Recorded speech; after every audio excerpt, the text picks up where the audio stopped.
What I'm going to do today is to give you a lecture on the relationship between air transport economics, management and marketing, and I'm also going to provide some implications for tourism as well. Some basic concepts in aviation economics. First of all, it's very important to understand the nature of costs. I suppose you all know what are the fixed costs. Have you ever heard this term, sunk costs? Does anybody know what is a sunk cost? What about a fixed cost? What's a fixed cost?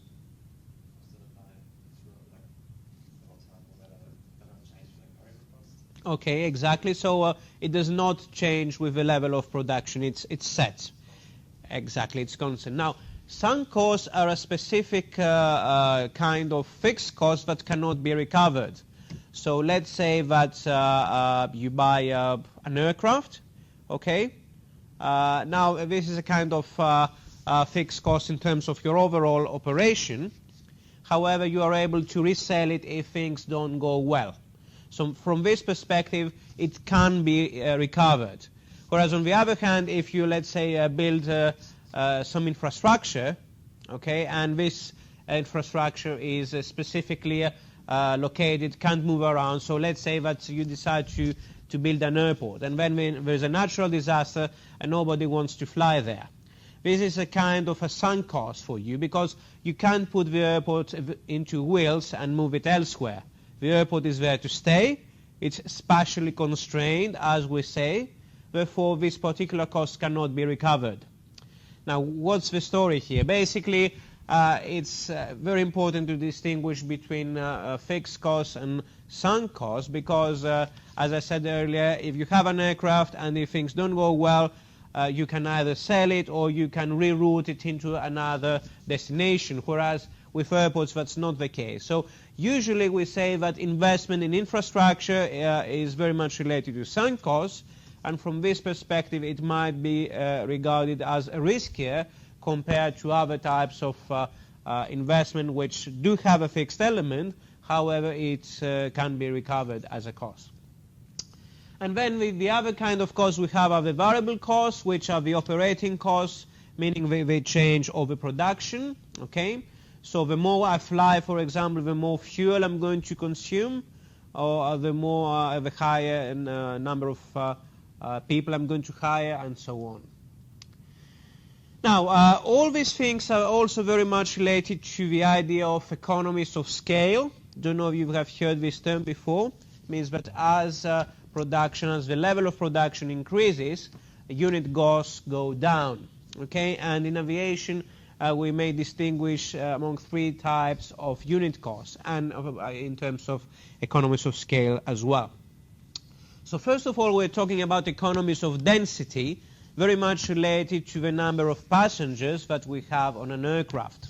Okay, so the idea here is that if you manage to fill an aircraft with a greater number of seats, then this means that the unit cost per seat is lower compared to a case where you have a very relaxed, let's say, seat configuration. So let's say that you have an aircraft and your total operating cost, let's say, is $1,000. If you have only one seat on that aircraft, what's the unit cost? It's 1,000 over 1, that's 1,000. Okay. If you have two seats, then it's 1,000 over 2, that's 500. So the more seats you add into the aircraft, the lower the unit cost is going to be. Why is this important? Because if you manage to get many seats in the aircraft, it means that you are going to be able to reduce your unit cost dramatically. And if you reduce your unit cost, then you can also price your seats competitively. This is exactly what low-cost carriers are doing and charter carriers are doing. So, for example, if we have a Boeing 737 and if, let's say, a typical network carrier would put 110 seats inside, okay, a low-cost might put up to, let's say, 140 seats. So in that case, just because they manage to put more seats inside the aircraft, okay, people will feel a bit packed, it won't be very comfortable. But on the other hand, they manage to reduce unit costs. As a result, they are able to price their product more competitively, attract more customers, and achieve better results. That's the idea. So economies of density very much related to the unit cost at a passenger level. And we have economies of distance, where instead of using passengers as a unit, what we use is kilometers or miles. So that's the distance. Okay, so basically the idea here is that the longer the distance you fly, the lower the unit cost is going to be per kilometer or per mile. Okay, so if let's say you take a flight between Sydney and to Brisbane, okay, that's what it's about 1 hour 30 minutes, something like that. Now compare this flight with let's say a flight between Brisbane to Abu Dhabi. Okay, the second flight is much longer. So as a result, if we want to calculate the unit cost per kilometer, it's going to be lower, partly because we spend less time per kilometer on taxiing and on doing other activities. So the idea is that usually if we're able to fly longer distances, we're able to reduce costs on a kilometer basis or mile basis. So that's related to economies of distance. And then we have economies of fleet size, meaning if you have a larger fleet, then you're usually in a better position. Now imagine, for example, that you have only one aircraft. You are a Mickey Mouse airline having only one aircraft. And let's say that you face some problems with this aircraft. Then you are really out of business, because if you can't fly, basically you can't operate anymore just because you don't have any other aircraft, or you would have to hire aircraft, lease aircraft, and that would cost you a lot of money. So if you have more aircraft, it's usually much easier to deal with problems that you might have. And on top of that, if you have a large number of aircraft, you might have some good bargaining power over your suppliers, whether it's about spare parts or fuel or anything else. And on top of that, if you have a large number of same type of aircraft, it's going to be easier for you to train your people, because you don't have different types of aircraft, you have only one, and it's going to be easier, to make substitutions if needed. So generally speaking, what we would expect is that if you have a big airline, meaning an airline with a large fleet, and if this fleet is homogeneous, meaning consisting of the same type of aircraft, and if you fly over long distances, and if you manage to pack many people within an aircraft, then ceteris paribus, as we say in economics, meaning keeping all other factors equal and the same, we would expect to have low unit costs and be more competitive. Now this might sound a bit theoretical to you. I'm going to show you some real numbers in a while. So in terms of level of analysis, just to conclude here, we're talking at an aircraft level, the route level in terms of economies of distance, and the company level in terms of fleet size. Now, just to make a distinction in terms of the different costs we have in aviation, this might seem a bit complicated, but it's not that bad. So in terms of the total cost, we usually make a distinction between operating costs and non-operating costs. So operating costs are those that are related directly to the operations of the airline. So the airline is about flying. So when we talk about operating costs, very much related to flying. When we talk about non-operating costs, they're not related to the actual activity of the airline. Okay? So let's start with the operating costs. Again, we can make a distinction here between direct operating costs and indirect operating costs. And the difference here is whether we refer to specific aircraft operations or whether these costs are irrespective of the actual type of aircraft we use. So let's start with direct operating costs. Again, here we can make a distinction between variable DOCs and fixed DOCs. So DOCs is for direct operating costs, it's just an acronym. So variable would be the one that changes with the level of production, meaning, in simple words, the more we fly, the higher DOCs, variable DOCs are going to be. So as you may appreciate, within variable DOCs, we have a fuel and oil, we have a variable maintenance parts, which might be related to the actual cycle of our flights, could be related to airport charges, air traffic control, variable crew costs, and so on. Whereas when we talked about the fixed element, we would talk about aircraft ownership, so things like depreciation or the money that you might have to pay on leasing, or also in order to insure the aircraft. And then we have the fixed maintenance parts, so that may be related to calendar-driven, meaning every month you have to undertake a maintenance check no matter how many hours you've flown. Might be related to airframe, to engine, overheads, and again you have to pay salaries, so there is always a fixed element of the salaries, meaning cabin crew are going to be paid certain amounts of money no matter whether they fly 1 hour or 100 hours. So that's the fixed element. So we have salaries, pensions, and that's both for flights, flight crew and cabin crew. So all these bits are the direct operating costs, and then we have the indirect operating costs. What we have here, again, we have a variable element and a fixed element. Okay?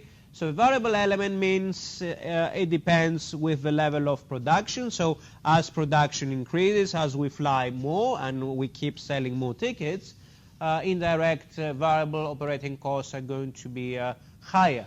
So for example, here we're talking about things like commission or GDS fees, things related to ticketing, sales and promotion in general, or passenger services, so catering, ground handling, insurance, things related to cargo, things related to ground handling like facilities and equipment, and again, administration overheads.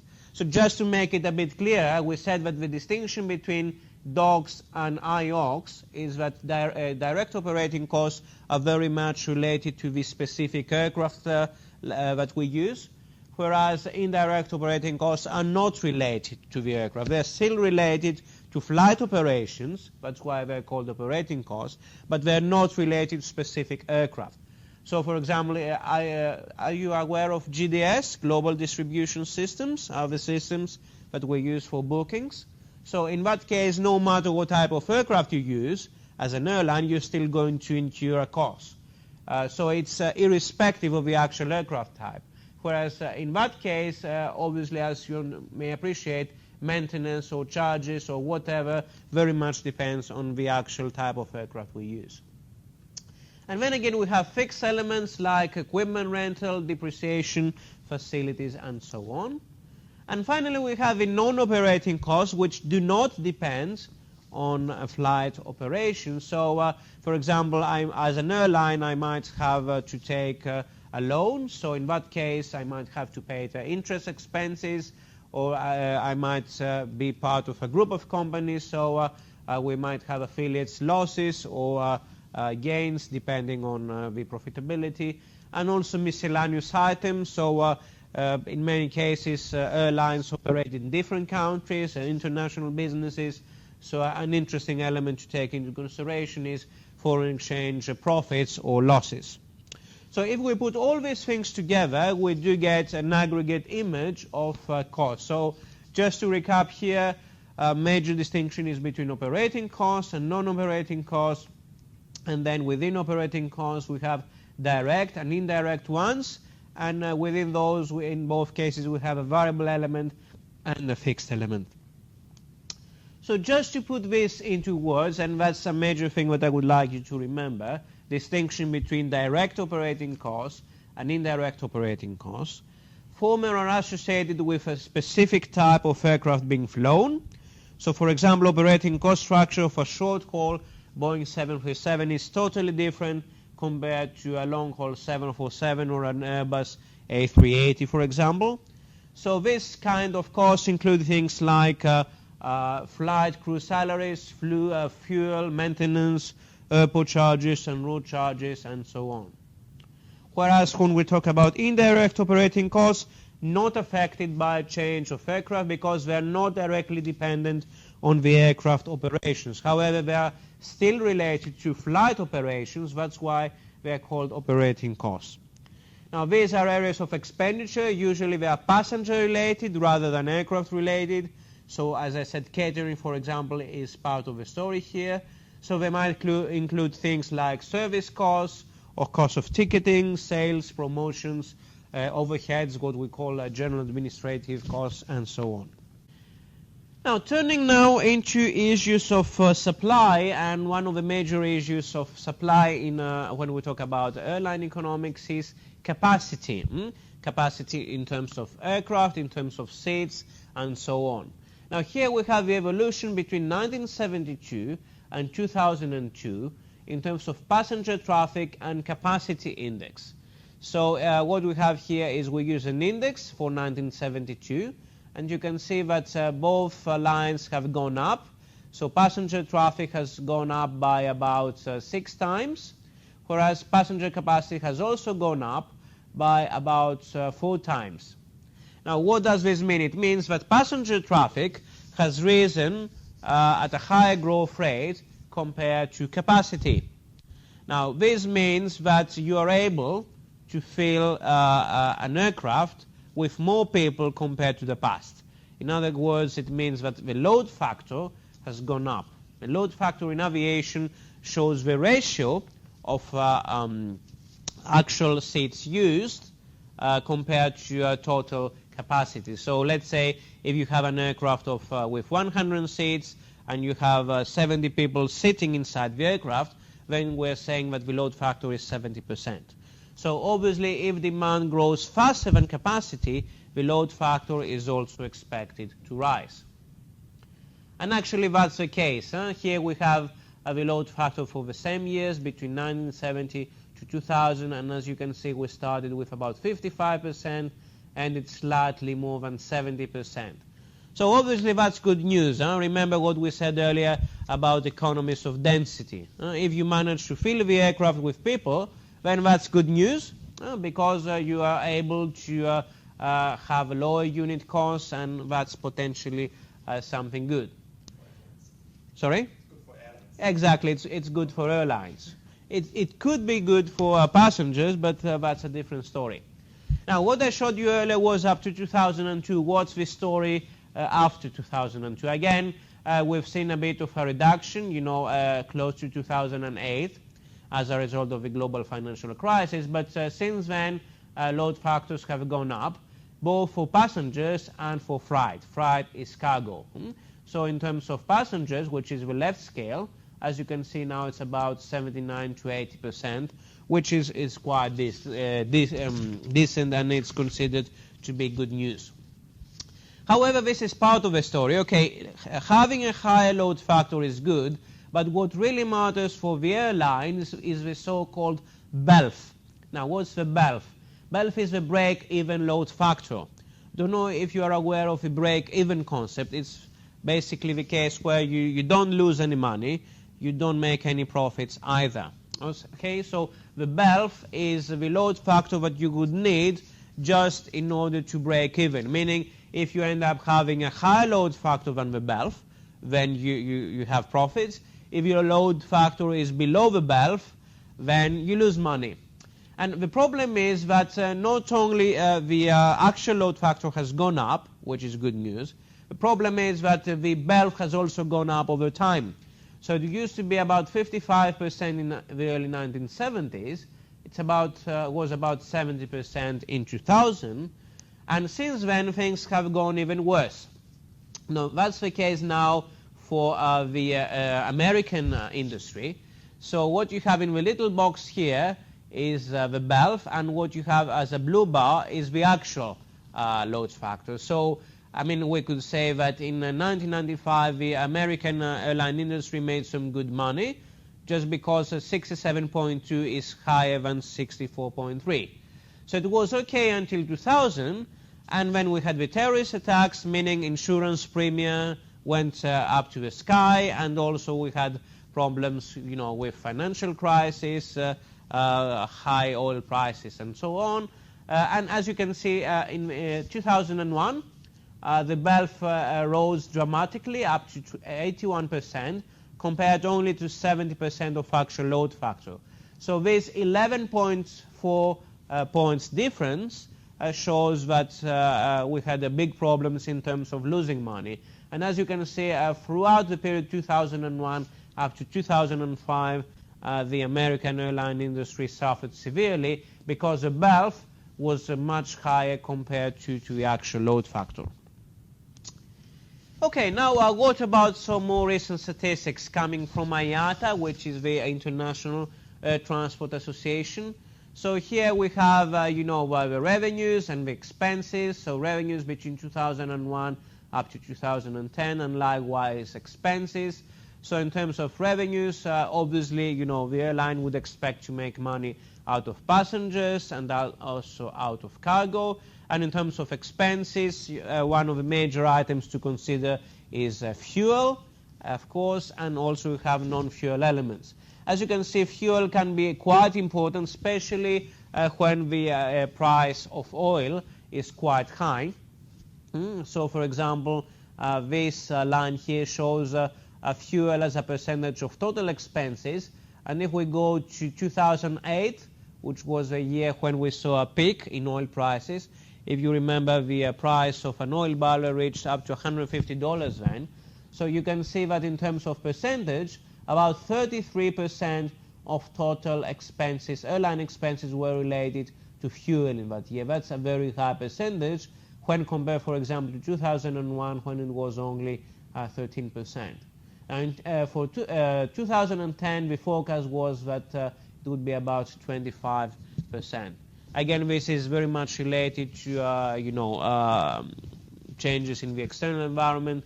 So, for example, now with all these uprisings in the Middle East, the problems in Libya and in other countries in South Mediterranean region, also in the Gulf area, we might see some further problems with oil prices.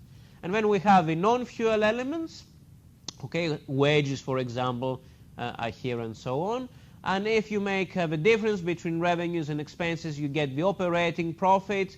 And if you also subtract certain elements, you get the net profit.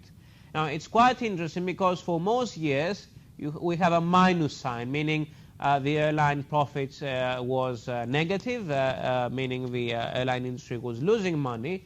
Now, for 2010, it was finally a good year, about $9 billion, and the forecast for 2011 is that it's going to be about $5 billion as a net profit, which is good.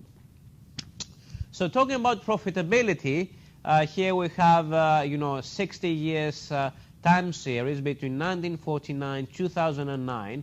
As you can see, for a large period of time, the profit margin was negative. When it was disappointingly between 0 and 2%, has risen a bit towards 2009. But generally speaking, it's other industries where it's worth putting your money. I mean, cumulative profit margin of 2 or 3% is definitely not very high. And again, just another figure here with similar kind of statistics between 1995 and 2010. So what we have here is the relation between net profits and losses, and the so-called Abbott margin. Do you know what is Abbott? It means earnings before interest and taxes. So we usually use Abbott or EBITDA. DA would mean depreciation and amortization. So these are different financial statistics that we use not only for airlines but for many different industries as well. So as you can see, the EBIT margin has not been very high, and it's been negative in some cases. That's the red line. Whereas, again, in terms of the yellow bars, in many cases we have experienced net losses as well.